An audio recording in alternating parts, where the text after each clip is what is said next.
Your call has been forwarded to voicemail. The person you're trying to reach is not a. Right? Now that person hit the button, right? Yeah, the first person went straight to voicemail, the second person hit the button. So I'm gonna hit pause. And I'm gonna give them that double down.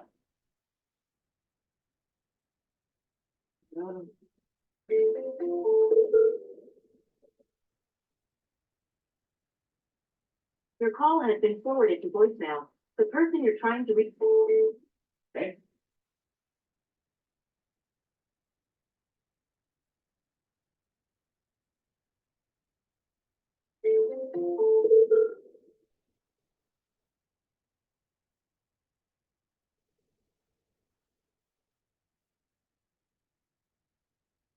Hello, Hey, good morning, Benjamin. This is Mark Gaffney.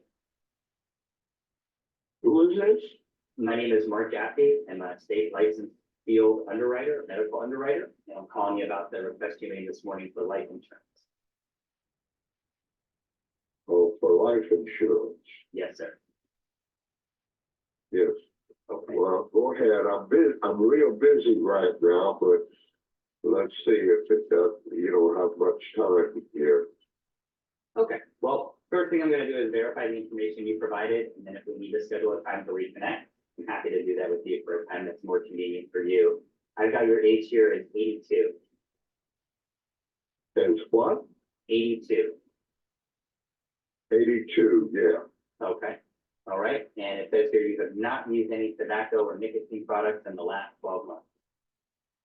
No, All right. And it says that you are here in Florida with me, that you're in Gainesville. Gainesville. Okay. I'm just south of you. I'm in a little town called Bureau Beach. What was that? You're saying the word so fast, it's not coming through on this phone. I was just saying that I'm here in Florida and that I'm just south of you in a little town called Bureau Beach. I know where it's at. All right. Well, that's where I am at. So can you tell me a little bit about what's got you looking into coverage now? Well, I haven't even decided what coverage in amounts, that I would be interested in. I need to talk to family members and to, kind of get an idea. I'm just at the beginning of the idea of thinking about, doing a policy like that, so I don't burn them with a bunch of costs. Very thoughtful of you. Do you have any reason to believe that time is sooner rather than later? No, none at all. Okay. So, but, I'm 82 years old, and, I don't have a whole lot of time left on this planet. You never know. I spoke with a woman today who's 83, and she told me her mom lived to 107, and she feels great, and she's gonna get that beat. So no telling, right? But I understand, we don't know when the time's gonna be, and I want to just acknowledge that you're trying to do the right thing for your family. And when we talk about covering final expenses, is it your plan to be cremated or buried? Probably buried. And have you covered or purchased any of the associated expenses like the burial plot, headstone, any of those things already? Not yet, no. All right, got it. Got it. And then as it stands today, is there a spouse that would be having to kind of carry that burden, or would it be your kids? Well, I have a spouse, my wife, yes. Okay. And is there anything in place for her? God forbid, the worst case scenario, she goes first? No, we haven't made any plans that way. She's within a year of my age. Younger? She's in good physical shape, medical shape, and I'm in, respectively good. I do have type 2 diabetic, but it's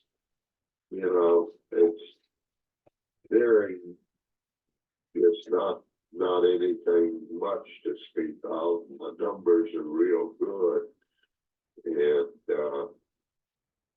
but that's probably the only thing that is, you know, medically real concerning now. Diabetes can be concerning. I'm glad to hear that your numbers are good. Do I understand correctly that your last A1C reading was below 8%? Yes, Very good, very good. And about how long ago were you diagnosed with diabetes? probably about 4 years ago, 4 or 5 years ago. Great. And besides metformin, what else do they have you on to keep your diabetes under control? Well, metformin is the main item. And, I take some other, because I did have, some stents put in back in, '04. And so that's, you know, still something I watch out for, but I've never had any problems. But I do take, you know, some medication to keep my, you know, blood pressure under control and what have you. Do you have more than 2 prescriptions for your blood pressure? No, I think there's just, let me get them Yeah, in front of me here. that would be great. If you could do that, that would make it a lot easier for me to make sure that I get you the best plan options possible.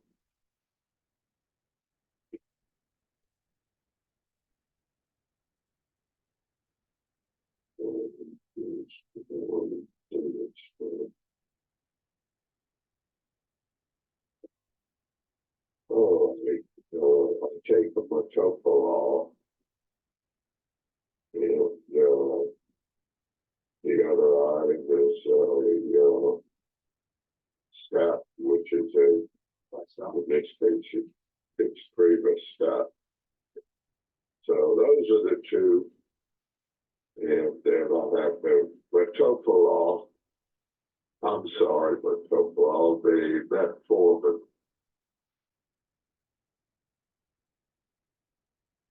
All right. So we have metformin, metoprolol, and fedostatin. What else do you have? That's it. Oh man, this is going to be a breeze for you. What is your height and weight? What is my what? Height and weight. Oh, I'm 5'10" I weigh now 157. Got it. And are you working or are you retired? I'm still working, but I only work sort of part-time. I'm a real estate agent, and most of my work is by referrals, so I don't, you know, participate as heavy as I did before. Okay. So as a real estate agent, you know, that's in his 80s, is it safe for me to think that you've never been caught robbing the bank or hijacking a train or disappearing a neighbor or anything like that? No, I don't think so. Never been caught. That's really good. Any DUIs? Do I what? Any DUIs? Any driving issues? No, Okay. no. All right. Wonderful. Wonderful. Well, do you prefer Ben or Benjamin? No, it doesn't matter. You know, my official name is Benjamin. Most people call me Ben, but Do I have your permission to call you Ben?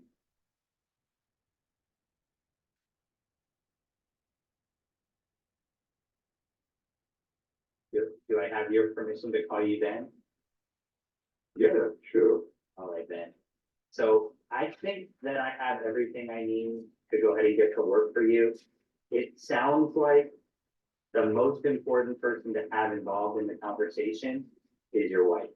It sounds like you're doing this for her, to protect her from financial hardship at the time of your passing.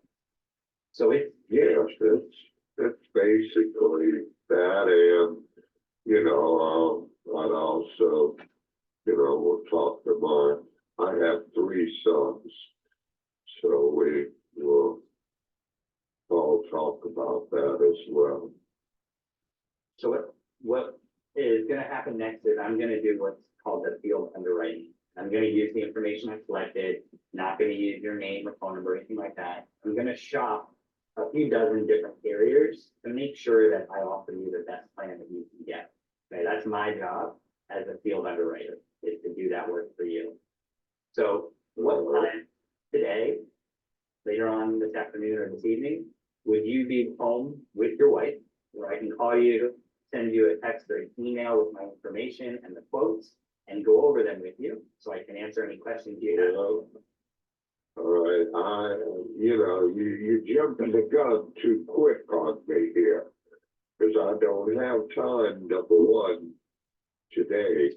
I'm real busy right now, with the client, and, sometimes, it goes like that, you just never know. But, due to this craziness with the real estate market right now, I'm just really sort of wrapped up trying to get something accomplished for these people. And, so that's gonna be a problem. Number 2, my wife is visiting one of my sons who's over in St. Augustine right now. So she's not here. So I'd have to, be back and forth on the phone with her. So, I'm not, in a position to get into that today for sure. But maybe, here, possibly next week.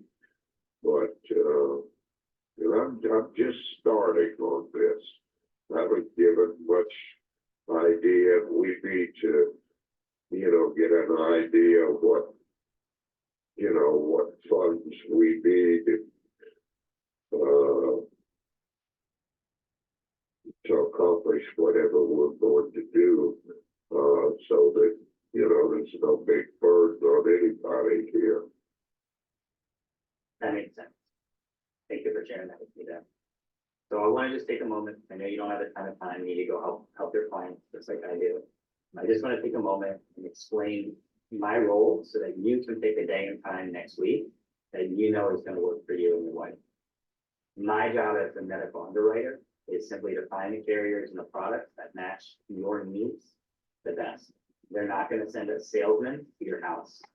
Right? No, nobody's going to come sit down with you with shiny shoes or, a suit and tie and sell you insurance. Okay, that's not going to happen. My job is to present you with the options that match your goals. So what you expressed to me was that you are looking for a final expense policy. And based on your age and health, you are going to have a lot of fun. So what I want to do is consolidate those, present you with 2 or 3 that make sense, and then answer your questions and your wife's questions so that you can make a decision about which one you want to apply for. These are state regulated, and you do have to apply. Once you apply for coverage, the carriers are going to think about it, and they can take up to 30 days to make a decision. Most of them will make a decision within 24 hours. Once they make a decision, if they approve you, which is based on how well I did my job, right? They're going to send you the policy. They're going to send you an actual hard copy contract for you to review. And that's the thing that you're going to review with your kids. That's the document. And then you'll call me, we'll go through it together line by line. We'll make sure it says everything that we talked about. And as long as you're happy with it, you keep it. What you don't want to do is shop for coverage for 6 months. Because as you know, at 82, your health can change pretty quickly. And just because you qualify for something today does not mean you're going to qualify for it tomorrow. Yeah, so what you're telling me is that, I guess most of these policies are, I guess medically underwritten. I'm glad that you're aware of that terminology. They are all going to ask you medical questions. They're all going to check your prescription history, which is why I was very.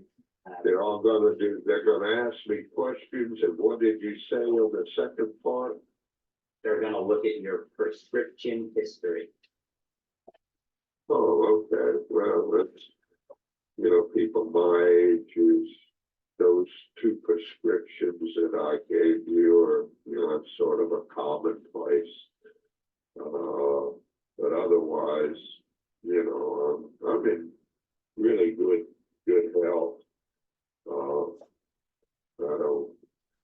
I don't use alcohol, I don't smoke, I never have smoked to speak of, maybe tried something when I was a teenager or so, but I don't smoke,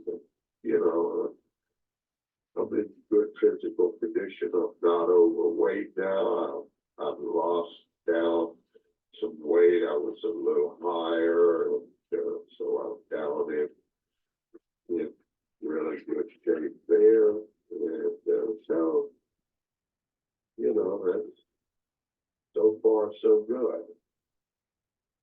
Amen. Amen. And you are in good shape, and the prescriptions that you mentioned to me are actually not going to hinder you getting coverage at all. In fact, the stint you had placed in 2004 is not going to inhibit you from getting great coverage now at 82.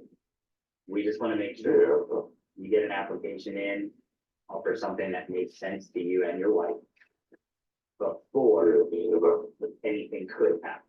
Right? We don't want to see you have an experience that would make it difficult for you to get this coverage. So you know your schedule. Which day next week would you be the most confident that you and your wife will be home and available to talk to me for 30 minutes? Well, I don't know when she's gonna be for sure, which day she's gonna be coming back. Because she was helping my son over there.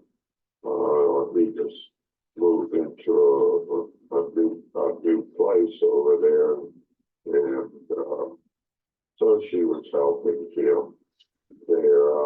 I'll have to touch base with her and find out what's going to be her best schedule when she's coming back. Okay. So tentatively, could we pick a time Monday afternoon or Monday evening where we could all get on a call together? Even if you weren't in the same room, we're all on the phone together. Well, I would say probably Wednesday would be better than Monday. Just because I've got some stuff that's probably gonna hold over that I've got to take care of. And, I never know time-wise on some of these issues now because of what's going on in the real estate market and all. We're just extremely short in some price ranges of properties that are available. And so I've got a lot going on, surprisingly, at this time with that, that being my major problem with everything. This market's crazy. With these people, we've already missed 2 properties. And properties get sold now in a lower price range. They get sold in 1 day, maybe 2 days, but so you gotta be right on top of them right now. You gotta strike while the iron is hot. So Wednesday, the 17th, would the morning, the afternoon, or the evening be best? Probably late afternoon. Very good. So what can I do to help you not forget about me between now and next Wednesday, late afternoon? Well, just give me, touch base with me, maybe Tuesday late afternoon. When I say late, more likely 5, 6 o'clock. And is the phone that you're on right now, is this a cell phone? Yeah. Yeah, Okay. Can you confirm that you received a text message from me? I can, I'll get a text message. They already sent you one, and you confirm that you received it. Say that again? I've already sent one, and I'd like to confirm that you received it. Well, I don't want to lose you on the phone if I switch over to that. While I'm tied into you, or maybe I can put you on speakerphone and then switch it over. I don't know. I don't fool with these cell phones all the time. I prefer to do business in person and with my line of work. And so I don't know. I don't want to lose. I've already done that with somebody on there and lost it. I had to call them back and what have you. So, I'll tell you what, uh, when we get off the phone, take a look. If you have a message from me, please reply so that I know you got it. You will receive my Okay. text.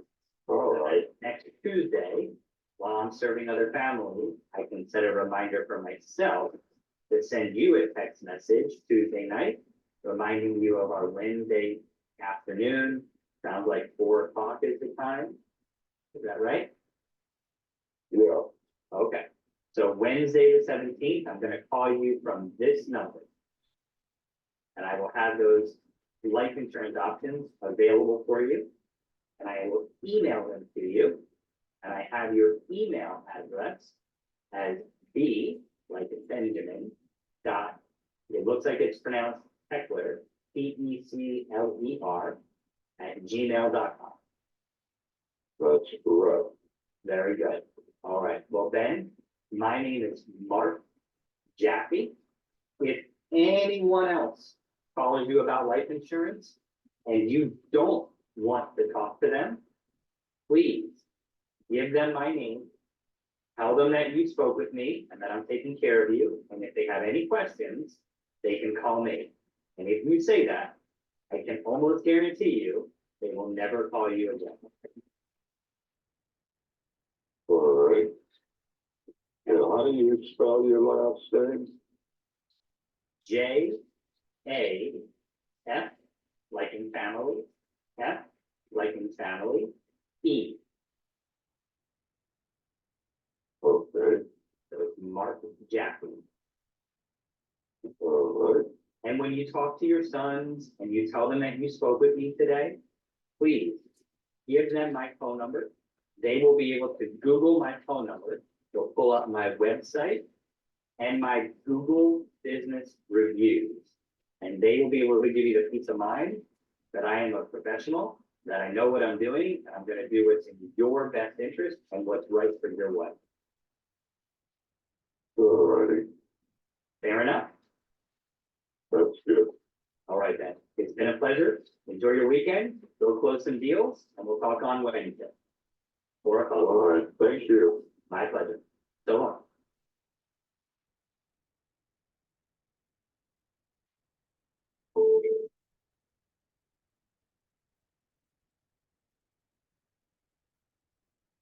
All right, so the call is over. I have paused the dialer. Feel free to hit me. What did you like? What didn't you like? What did you notice? What was my struggle?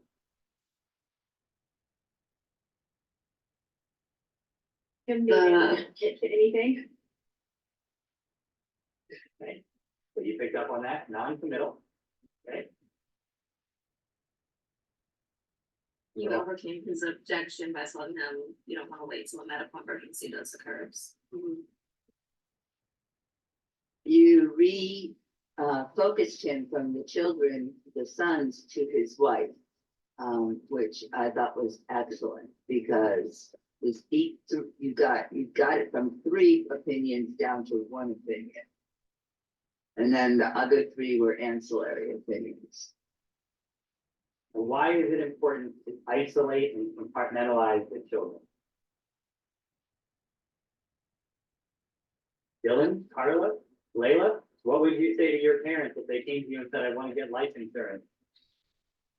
Oh, no, I'll do it for you. I got you covered, don't worry, you don't need to take Yeah. out policy. I'll do Don't need it. You keep your money, you Keep your you money. set it up yourself, right? There's no chance the kids support their parents getting life insurance unless the kids are already destitute or dependent on them. Right, especially, you're already 82, what would you need life insurance for? And he's not gonna be able to completely explain, so that was good, giving him the permission to have them call you and Google you. That was, and oh my goodness, F like family, I can't even tell you. When I heard that, I almost flew out of my chair. I was like, way to go, Bart. So those were some really good things that you all picked up on. Okay. What about the thing that I did wrong? I did several things wrong. What did I do wrong?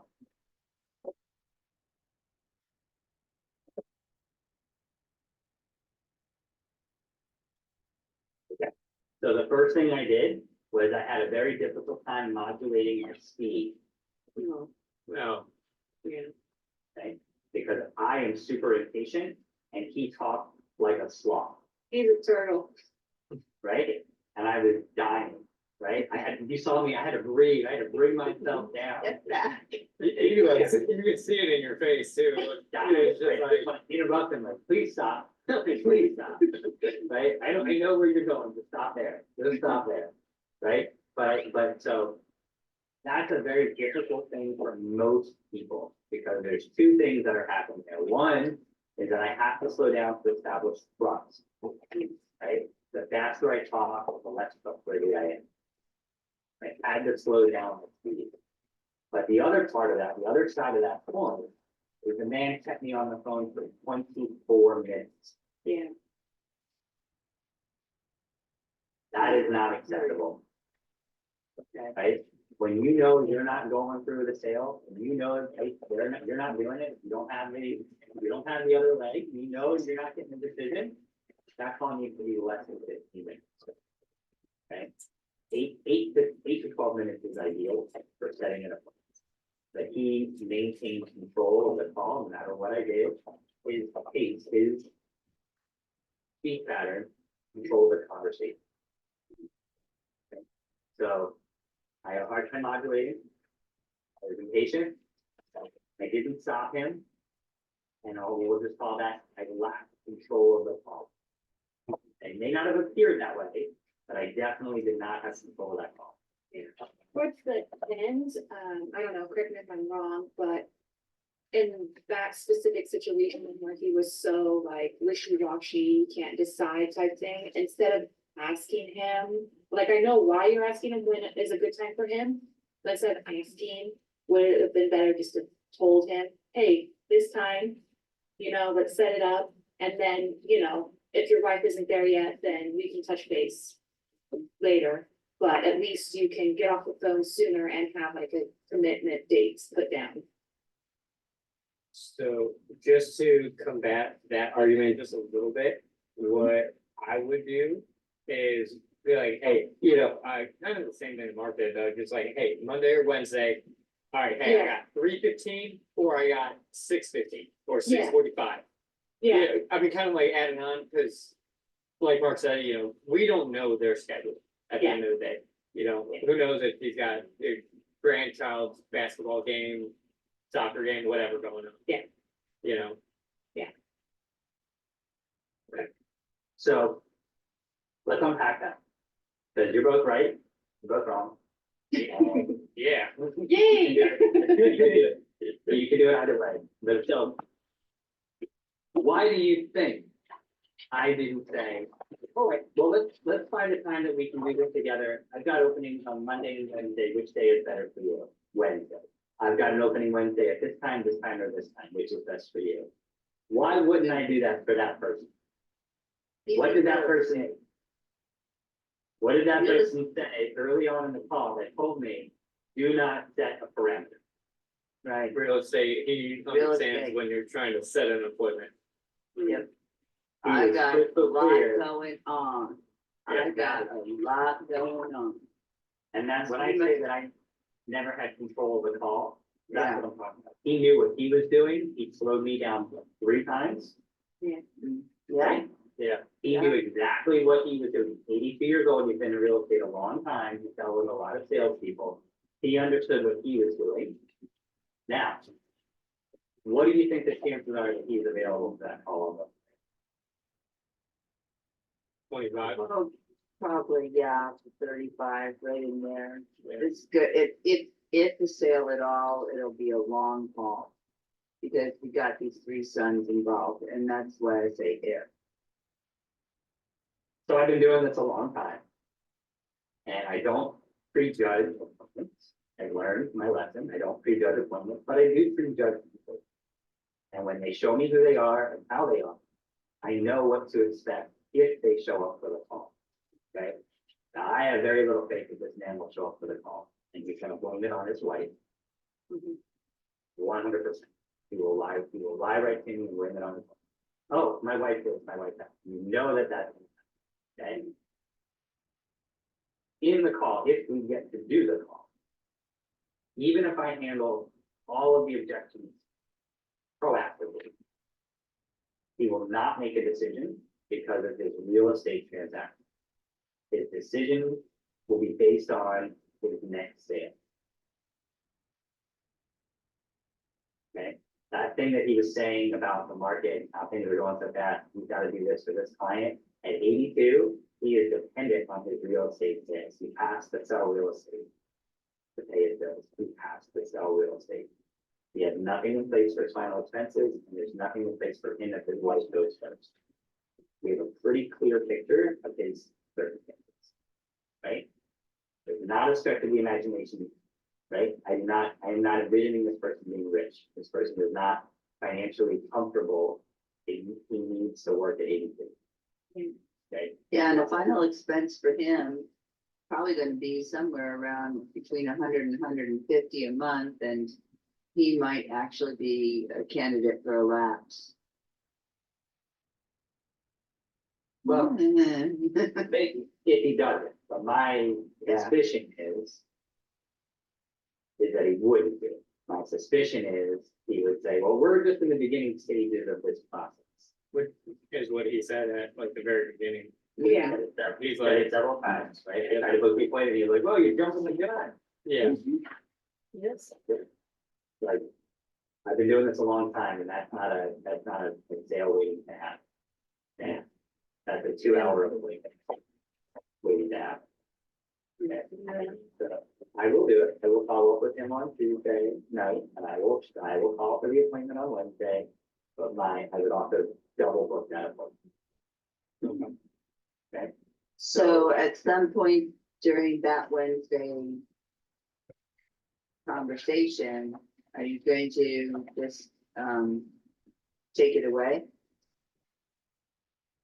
Are you gonna do the takeaway? See if that spurs him on? no, No, okay, so I love the takeaway. all right. Takeaway, right? And I've done it in almost every sales career I've ever had. I find the takeaway for life insurance is a takeaway for both sides of the table. Yeah, So one of the things that I learned pretty quickly was that life insurance as an intangible really shouldn't be sold the way that tangible goods are sold. Okay. So they don't get to hold it in the hand. You don't get, like, when you leave, they're not like sitting in their new Corvette. Going, yeah, I can't wait to do da da da da da, right? No, Not a piece. notification. Exactly, they're not getting it. So it's important that we don't sell it. It is important that we unpack the why and we tie down from the why then. So in the appointment, I'm gonna say something to the effect of, really appreciate you folks, making time for this conversation. Thank you for being present, engaging with me to help you find the plan that fits your needs and circumstances best. I understand that there's a concern about out-of-pocket expenses for burial. That's what Ben wants us to be buried. In the event of this passing, which could be tomorrow, it could be 10 years from now. So in order for me to serve you best and be able to make a legitimate recommendation in your best interest, please help me understand what it would be like for you, Mrs. Heckler, if today was the day. Well, Ben didn't come home from his real estate appointment yesterday. What kind of decisions would you have to make today if you didn't have this policy in place?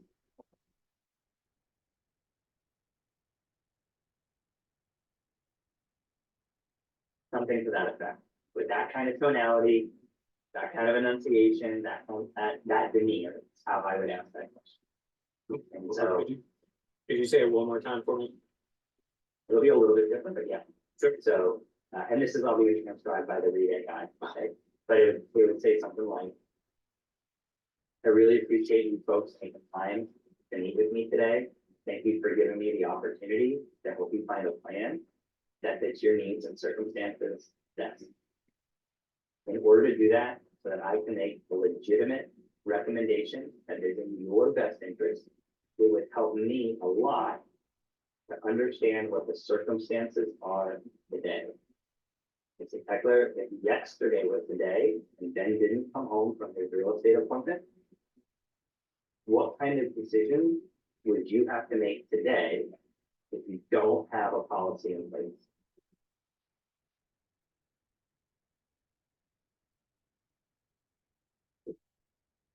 Hey, Okay? It needs to get real uncomfortable real quick, Very sobering. like real quick, right? And then you have to let them talk. And you just have to sit there, just like you watch me do a tennis, you went on and ramble, right? And you have to sit there and listen, right? And then regardless of what they say, like you have to listen and you have to use some of that stuff. That is the stuff that you're gonna use instead of takeaway. Okay, yeah, yeah, The yeah. answer to that question is the in place of a takeaway. Yeah. Okay?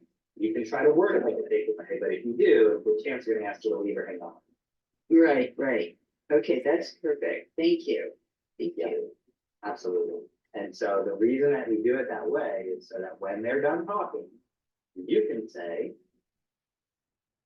that makes a lot of sense. But I understand that it would be really financially challenging for you without something in place. As we get into the options that you qualify for, I want you to understand that the shield needs to be big enough to protect you, but it also has to be light enough for you to pick it up every single month. Because if you can't carry it, it won't be there for you. Pause. You wait till they say, yeah, yeah. And then you say, I am legally required to quote you the maximum amount of coverage that you qualify for. I do not expect you to take this. Okay, I'm gonna start at the top. I'm gonna drop it 50%, I'm gonna drop that 50%, 50%. I'm gonna give you those three numbers as a starting point. You pick where we start, we can go up or down from there. Fair enough? Once you pick a plan that fits your budget and your goals, I will help you submit an application for coverage. I will then become what's called the agent of record.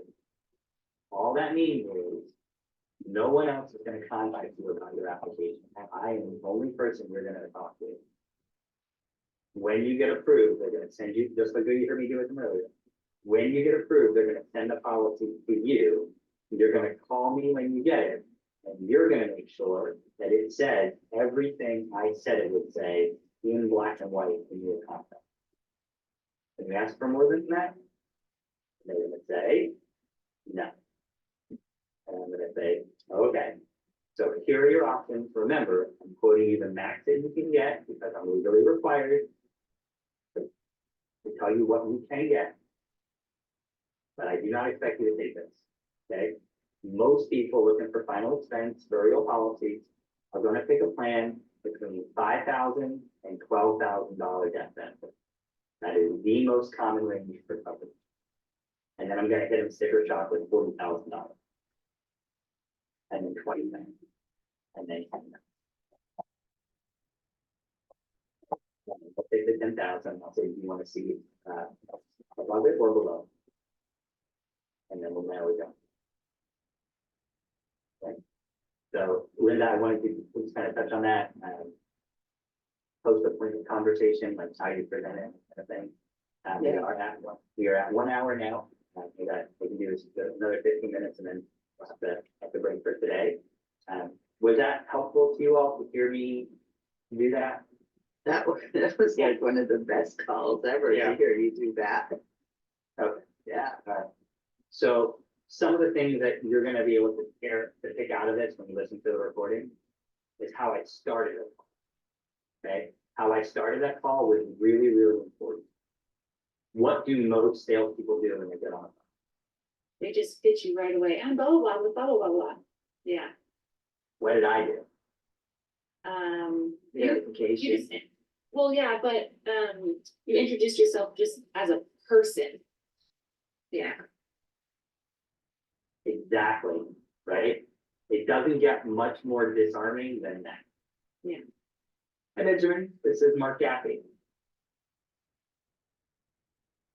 And then you get to wait and hear their response, and then you can mirror from there. Right? And then he said, oh, what can I do for you? Or who are you? Right? yeah, yeah, And that direct question told me to be direct back. yeah.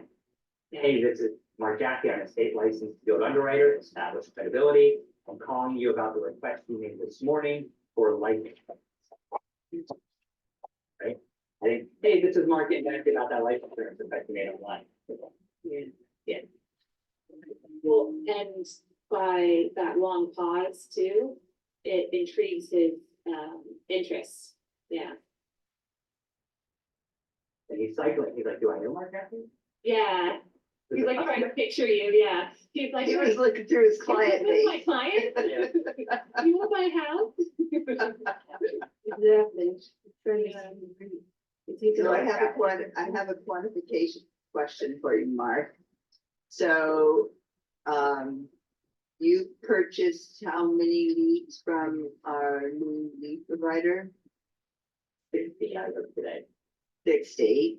And we got to observe this one. How are you running on percentages of, really? Okay. So I'm glad you asked that question. I'd like to do a little experiment, if you don't mind. You can have Carla or Layla. May I? Bear with me one moment.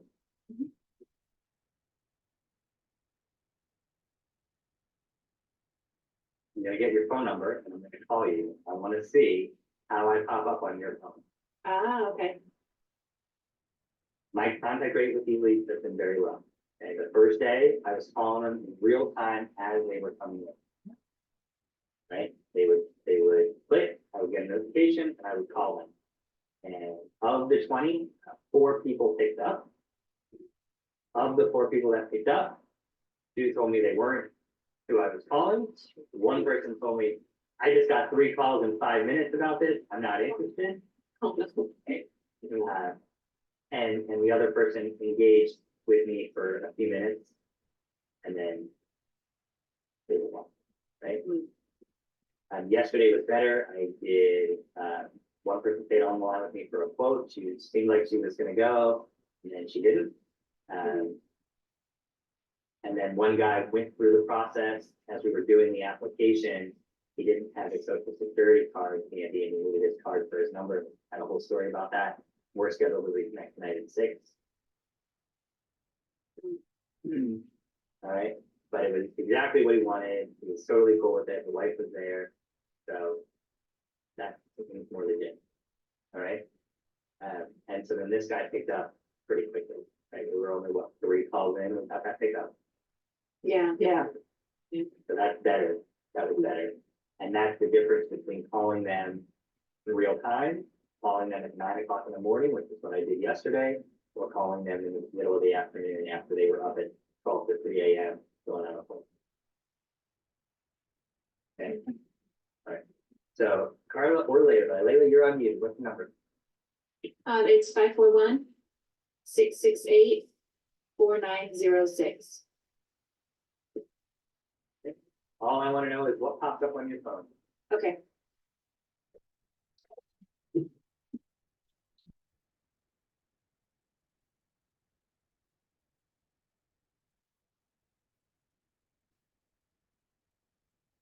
Um, 772-448-1886, and it says Fort Pierce, Florida.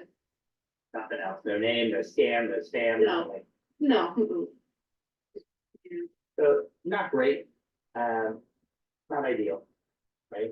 I would much rather it, say the Jackie agency like I paid for it to say, but we don't have control of what they see on their phone. The carriers and their phone settings dictate that. I see.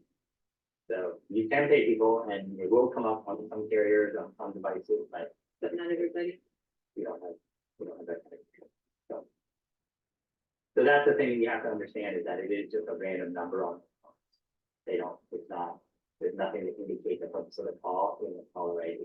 All they're seeing is some random number, which in some ways is good because almost all the scammers now call Yeah. the local area code, right? So having a strange number is almost a better thing, right? Than having a local number. Yeah. All right, it is 1:41. I want to just do one more round. Any questions or topics?